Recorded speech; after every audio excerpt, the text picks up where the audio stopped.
It's not just like someone had a random idea that they thought would be good, but it's like, oh, this has actually been validated before with other businesses.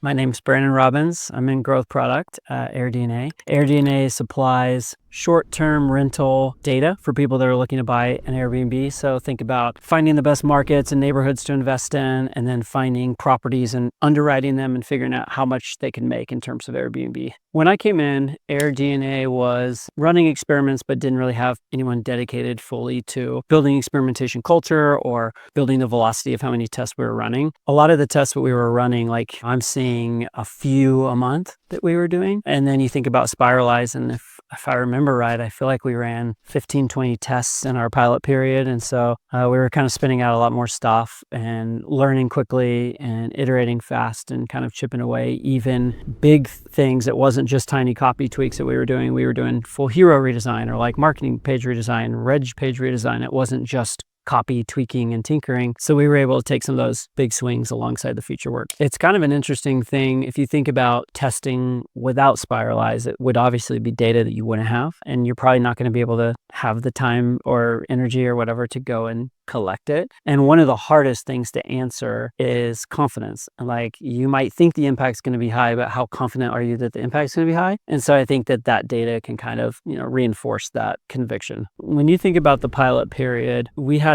a few winners that we felt very positive that we moved the registration number in like the 10 to 15% range. And so for us, registrations are much more top of funnel, and that translated to really meaningful amount of new users making it into our app. A really interesting part of Spiralyze model is that, if they don't deliver the impact, then you won't pay for the pilot. And so I think that that's something that drawed our team's interest, because it's like, well, if we can move the needle, then it's definitely worth it. And if it doesn't, then there's a low risk. And with Spiralyze, you have great designers, you've got great engineers, you've got a QA team, you've got analysts that are looking at stuff, you've got people thinking from a more strategic roadmap perspective. So you kind of have like this full kind of squad of people that are working alongside you to make progress and move fast. I think if you're like us and you're like our size of business, like we're not a tiny startup, but we're not Netflix either. And so for us, like any opportunity to increase velocity without having to, massively increase headcount is a huge win. And I think that there's a lot of people that are in the bucket of like, oh, we don't have 15 people that we can dedicate to this right now. And so for that reason, I think it was a no-brainer for us to try.